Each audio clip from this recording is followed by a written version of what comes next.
నాగర్ కర్నూల్ కేసరి సముద్రంలో చేపలు పట్టుకునేటువంటి మత్స్యకారులందరూ దాదాపు 340 మంది మత్స్యకారులు ఉన్నారు. ఆ 340 మందిలో దాదాపు స్కిల్డ్ వర్క్ అంటే చేపలు పట్టుకునేటువంటి నైపుణ్యత ఉన్న వాళ్ళకు మత్స్యకార సంఘం నుంచి వాళ్ళకి సర్టిఫికేట్ ఇవ్వడం జరిగింది. కానీ మరి ఇక్కడ ఉన్నటువంటి కొంతమంది దళారులు వాళ్ళకు స్కిల్ సర్టిఫికేట్ లేనటువంటి దళారులు మరి కొంతమంది ఆంధ్రాకి సంబంధించినటువంటి వ్యక్తులకు సబ్ కాంట్రాక్ట్ ఇచ్చిండు పసుపుల కృష్ణ అనేటైనా.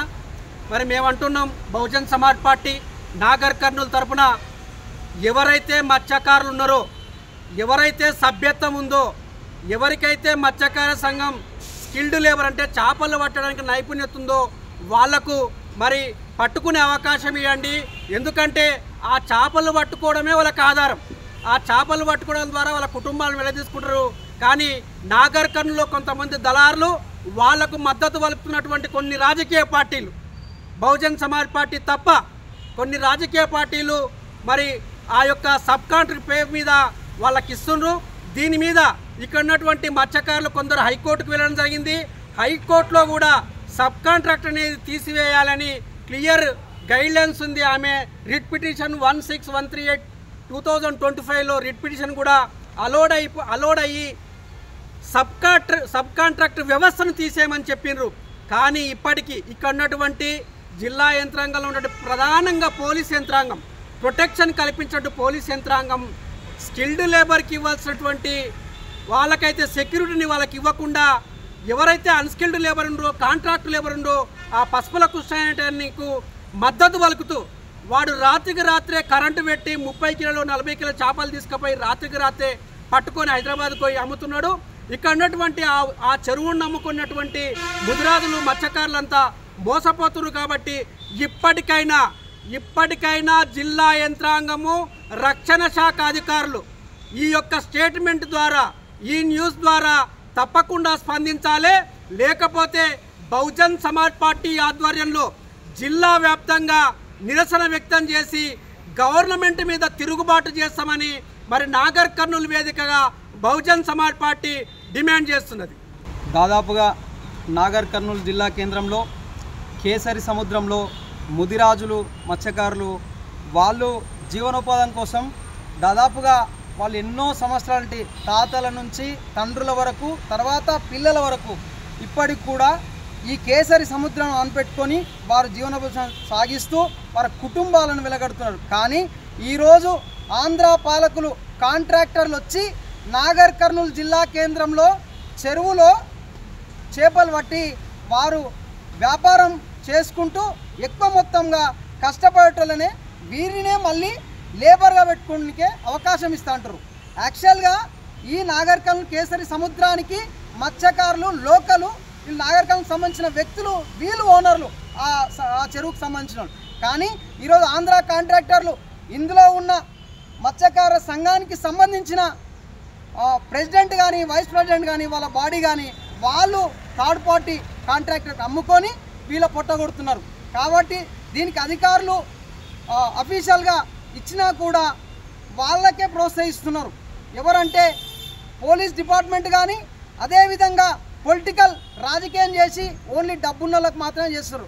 వీళ్ళు అడుగుతున్నారు ఏమంటే దాదాపుగా మేము ఎన్నో సంవత్సరాల నుండి మేము ఈ యొక్క సంఘాన్ని మేము చూస్తున్నాం కాబట్టి మాకు ఓన్లీ చేపలు పట్టడమే వృత్తిగా ఉంది కాబట్టి ఈ వృత్తిని మేము కంటిన్యూ కొనసాగిస్తూ మా పిల్లల చదువుల కోసం, మా ఆరోగ్యం కోసం మేము కష్టపడుతుంటే ఈరోజు మా పొట్ట కొడుతున్నారు. దాదాపుగా 3 సంవత్సరాల నుండి ఇబ్బంది పడుతున్నారు. ఎక్కడనో ఆంధ్ర వైజాగ్ నుంచి వచ్చి నాగర్ కర్నూల్ జిల్లా కేంద్రంలో పైసలు దండుకొని వెళ్ళిపోతున్నారు, వీళ్ళ పొట్ట కొడుతున్నారు. కానీ దాదాపుగా జీవో నెంబర్ 74, జీవో నెంబర్ 98 ప్రకారంగా వీరకు అన్ని అర్హతలు ఉన్నాయి. హైకోర్టు పర్మిషన్ ఉంది, అదేవిధంగా జిల్లా కోర్టు పర్మిషన్ ఉంది, అధికారుల పర్మిషన్ ఉంది. అధికారుల పర్మిషన్ ఉన్నా కూడా ఇప్పటికీ వీళ్ళను పట్టించుకోవడం లేదు. వీళ్ళకి ప్రొసీడింగ్ కూడా ఉంది. ప్రొసీడింగ్ ఏముందంటే ఓన్లీ మత్స్యకారులు ఎవరైతే వీళ్ళకు చేపల వేట చేయడానికి అర్హత ఉంటారో వారికి మాత్రమే గవర్నమెంట్ స్కిల్ టెస్ట్ చేసి వాళ్ళకి మాత్రమే టెండర్స్ ఇచ్చి వీళ్ళనే మాత్రం అర్హత పొందుతుంది. కానీ దాదాపుగా ఇప్పుడు ఇల్లీగల్గా బిజినెస్ చేస్తున్నారు. ఎప్పటి నుంచి 2024, 2025 అప్రిల్ సెప్టెంబర్ 21 సెప్టెంబర్ 15 వరకు ఉండాల్సిన ఆర్డరు ప్రొసీడింగ్ను ఇప్పటి వరకు కూడా ఇష్యూ చేస్తున్నారు. కానీ రాత్రి రాత్రే పెద్ద పెద్ద బోట్లేసి ఎక్కడి నుంచో అన్అఫీషియల్గా తీసుకొచ్చి వాళ్ళను దాదాపుగా గుడిచెలేసుకొని వేరే వాళ్ళను లోకల్లో స్థానికంగా ఉన్నట్లను వాళ్ళకు తెలియకుండా చేస్తున్నారు. కాబట్టి మేము డిమాండ్ చేస్తున్నాం, బహుజన్ సమాజ్ పార్టీ ఆధ్వర్యంలో పేద ప్రజలకు కష్టాన్ని నమ్ముకొని వచ్చిన వారిని ఇప్పటి వరకు కూడా వాళ్ళను చూడట్లేదు. కానీ మేము అంటున్నాం, ఎవరైతే కష్టపడతారో వారికి మాత్రమే ఎలాంటి అవకాశం రావాలి, వారికి మాత్రమే హక్కులు ఉంటాయి. ఈరోజు శ్రమజీవులను దోచుకొని దళారులు వచ్చి ఎన్నో విధాలుగా ఇబ్బంది పెడుతున్నారు. మేము చెప్తున్నాం, మీ టెండర్లు అయిపోయినాయి, ప్రొసీడింగ్ అయిపోయింది, అయినా కూడా కేసరి సముద్రంలో ఇప్పటికీ మళ్ళీ నైట్ టెండర్లు వేసి నైట్ ఇష్టం వచ్చినట్టు సబ్ కాంట్రాక్టర్లు ఇచ్చి ఈ అసోసియేషన్ కూడా కరెక్ట్ లేదు. ఈ లోకల్ స్థానికంగా ఉన్న వారికి మాత్రమే ఈ అవకాశం కల్పించాలి. లేకుంటే దీనికి చెప్తున్నాం, ఎంతవరకైనా బహుజన్ సమాజ్ పార్టీ రాష్ట్ర వ్యాప్తంగా కూడా ఈ సమస్యను తెలియజేస్తాం. ఈ సమస్య సాల్వ్ అయ్యేంత వరకు కూడా మేము ప్రయత్నం చేస్తాం. శ్రమజీవులది, కష్టపడ్డది, వీళ్ళ హక్కుల కోసం పోరాటం ఎవడో నాన్ లోకల్ నుంచి వచ్చి ఆంధ్రా నుంచి వచ్చి వీళ్ళ పెత్తనం చేస్తుంటే మేము ఊరుకోం. ఈ ఒక్కరితోనైనా ఈ ఉద్యమం ముందుకు తీసుకుపోతాం, వీళ్ళకు న్యాయం జరిగేంత వరకు. ఇప్పుడున్న స్థానిక పోలీస్ డిపార్ట్మెంట్ వాళ్ళు కోర్టు ఆర్డర్ని ధిక్కరిస్తున్నారు, హైకోర్టు ఆర్డర్ని ధిక్కరిస్తున్నారు. వీళ్ళకి సంబంధించిన వలలు కానీ వీళ్ళకి సంబంధించిన ఎక్విప్మెంట్స్ని కానీ తీసుకుపోయి లోపలేసి వీళ్ళనే అనధికారంగా కొట్టి దారుణంగా చేస్తున్నారు. కానీ ఇలాంటి సమస్య విషయంలో మేము డిమాండ్ చేస్తున్నాం, మీ బెదిరింపులకు చట్టాన్ని ఉల్లంఘించి పనిచేయొద్దని చెప్తున్నాం. అధికారులు చెప్పినా కూడా, అధికారులు పర్మిషన్ ఇచ్చినా కూడా ఈ రోజుకు ఇంత వ్యక్తిగతంగా ఇంత దారుణంగా చేయడం కారణమైంది మీకు డబ్బు, అధికారం కోసమే. మేము అంటున్నాం, బహుజన్ సమాజ్ పార్టీ పేద వర్గాలకు, పేద ప్రజలకు, కష్టపడ్డలకు, శ్రమజీవుల కోసం పనిచేస్తుంది. వీరికి న్యాయం జరిగేంత వరకు కూడా మేము మద్దతుగా ఉంటాం, వీరికి న్యాయం జరిగే మద్దతుగా ఉంటాం. కానీ చట్ట వ్యతిరేకమైన పనులను శిక్షిస్తామని చట్టం తన చేతిలో తీసుకుపోవాలని కోరుకుంటూ ముగిస్తున్నాం. జై. నాది నాగర్ కర్నూలు జిల్లా. నేను గత 45 సంవత్సరాల నుండి అందులో సభ్యులము. అయితే ఇప్పుడు ఏం చేస్తారంటే వీళ్ళు సబ్ కాంట్రాక్టర్ అంటే వేరే వాళ్ళకు అమ్ముకొని వాళ్ళు సొమ్ము చేసుకుంటారు తప్ప మాకు ఉపాధి లేదు.